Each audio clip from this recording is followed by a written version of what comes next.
जय हिंद। आज के इस वीडियो में हम ट्यूशन का जो कि तीसरा अध्याय है अलस कथा, इसके सब्जेक्टिव क्वेश्चन की चर्चा करेंगे। सॉरी, ये एक कहानी है, इसे निबंध ना समझे। पिछले दो वीडियो में हमने अलस कथा का ऑब्जेक्टिव क्वेश्चन और इसका हिंदी में अर्थ देख ली थी। वो दोनों वीडियो आपने नहीं देखा है तो प्लेलिस्ट सेक्शन में जाकर देख सकते हैं या फिर वीडियो के डिस्क्रिप्शन में लिंक है, आप वहां से जाकर देख सकते हैं। देखिए, अलस कथा से हर बार लगभग दो सब्जेक्टिव या एक सब्जेक्टिव तो कंफर्म है कि पूछा जाता है और लगभग 2-3 ऑब्जेक्टिव भी पूछे जाते हैं। इसलिए आप जाकर दोनों वीडियो देख लीजिएगा ताकि आपको एग्जाम में इससे क्वेश्चन मिस ना हो। देखिए, सब्जेक्टिव क्वेश्चन की चर्चा हम हिंदी में करेंगे। सब्जेक्टिव क्वेश्चन की चर्चा हिंदी में क्यों करेंगे? क्योंकि हमारे एग्जाम में ऑब्जेक्टिव क्वेश्चन हो या फिर सब्जेक्टिव, सभी क्वेश्चन हिंदी में पूछे जाते हैं। देखिए, हमारा पहला सब्जेक्टिव क्वेश्चन है, अलसशाला में आग क्यों लगाई गई? तो देखिए, इसका उत्तर होगा, अलसशाला के कर्मचारियों ने देखा कि धूर्त लोग भी बनावटी आलस्य दिखाकर छल से आलसियों को प्राप्त होने वाली सुविधाएं सुविधाएं ले रहे हैं। आलसियों तथा ध्रुतों को पहचानने के लिए अलसशाला में आग लगाई गई। अलसशाला में आग क्यों लगाई गई? तो अलसशाला में आग इसलिए लगाई गई थी क्योंकि अलसशाला में जो कुछ ऐसे भी लोग थे जो धूर्त थे और बनावटी आलस करके आलसियों को प्राप्त होने वाली सुविधाएं ग्रहण कर रहे थे। इसलिए आलसियों तथा ध्रुतों को पहचानने के लिए अलसशाला के कर्मचारियों ने योजना बनाया कि क्यों ना हम इसमें आग लगा दें ताकि हम उनकी पहचान कर सके। सेकंड क्वेश्चन है, अलस कथा पाठ से क्या शिक्षा मिलती है? तो देखिए, अलस कथा पाठ से हमें शिक्षा मिलती है कि आलस्य मनुष्य के शरीर में स्थित सबसे बड़ा शत्रु है और आलसी मनुष्य जीवन में कदापि सफल नहीं हो सकता। इसलिए हमें आलस्य नहीं करना चाहिए। इस पाठ से हमें क्या शिक्षा मिलता है? तो इस पाठ से हमें शिक्षा मिलती है कि हमें आलस नहीं करना चाहिए।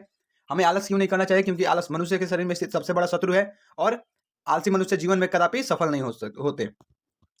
थर्ड क्वेश्चन देखिए, हमारा थर्ड क्वेश्चन है, अलसशाला के कर्मचारियों ने आलसियों की परीक्षा क्यों ली? तो देखिए, इसका उत्तर है, अलसशाला के कर्मचारियों ने देखा कि कुछ धूर्त लोग भी बनावटी आलस्य दिखाकर छल से आलसियों को प्राप्त होने वाली सुविधाएं ले रहे हैं। इसलिए अलसशाला के कर्मचारियों ने आलसियों की परीक्षा ली ताकि आलसियों और धूर्तों को पहचान हो सके। देखिए, अलसशाला के कर्मचारियों ने आलसियों की परीक्षा क्यों क्यों ली? क्योंकि अलसशाला में कुछ धूर्त लोग भी आ गए थे, इसलिए आलसियों और धूर्तों की पहचान के लिए उन्होंने उसकी परीक्षा ली। अलसशाला के कर्मचारियों ने आलसियों को आग से कैसे और क्यों निकाला? तो देखिए, इसका उत्तर है, आलसी पुरुष अलसशाला में आग लगने पर भी नहीं भागे, वे आपस में वार्तालाप करते रहे। उनकी वार्तालाप सुनकर अलसशाला के कर्मचारियों ने उनके केस को पकड़कर उन्हें ढकेलते हुए बाहर निकाला। उन्हें भय हुआ कि ये आग में जल जाएंगे, इसलिए मौत से उनकी रक्षा के लिए निकाला। उन्हें क्यों निकाला? तो उनकी मौत से रक्षा के लिए निकाला कि उन्हें डर हो गया कि कहीं वो मर ना जाए आग से जल के। कैसे निकाला? तो उनका केस पकड़कर ढकेलते हुए बाहर निकाला। फिफ्थ क्वेश्चन देखिए, फिफ्थ क्वेश्चन है, अलस कथा पाठ में किसका वर्णन है? तो अलस कथा पाठ में महाकवि विद्यापति ने मानवीय गुणों के महत्व तथा आलसियों की स्थिति का वर्णन किया है। किसका वर्णन किया है? तो आलसियों की स्थिति का वर्णन किया है और बताया है कि आलसी मनुष्य अपने जीवन की रक्षा भी दयावान व्यक्ति के बिना नहीं कर सकते। आलस्य को मनुष्य का सबसे बड़ा शत्रु कहा गया है जो सर्वदा त्याग करने योग्य है।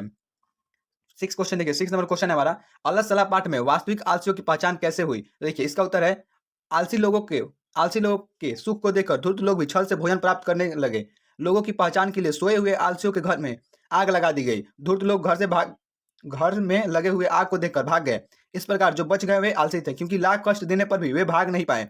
इस प्रकार आलसियों की पहचान हुई। आलसियों की पहचान कैसे हुई? तो अलसशाला में आग लगा दी गई, तो जितने भी धूर्त लोग थे और कम आलसी थे वो भाग गए और केवल 4 आलसी बच गया और इस प्रकार उनकी पहचान हुई। देखिए, 7 नंबर क्वेश्चन है, विद्यापति कौन थे? उन्होंने किस ग्रंथ की रचना की थी? अलस कथा पाठ में किसकी कहानी है? तो विद्यापति प्रसिद्ध मैथिली कवि थे।